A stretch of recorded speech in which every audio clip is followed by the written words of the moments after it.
श्री स्वामी समर्थ. आज आपण पगार मिळाल्यानंतरचे साधे पण पवित्र नियम पाहणार आहोत.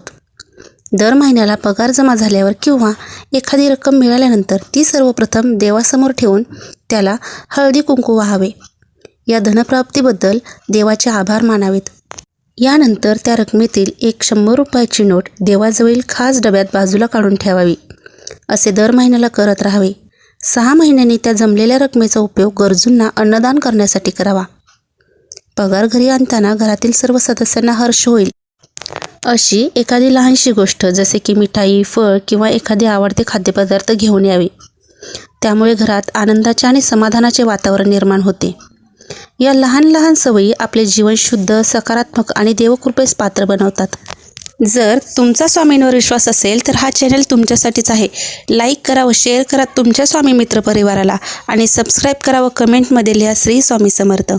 व भक्तीच्या या प्रवासात मी व स्वामी यांच्यासोबत राहा. श्री स्वामी समर्थ.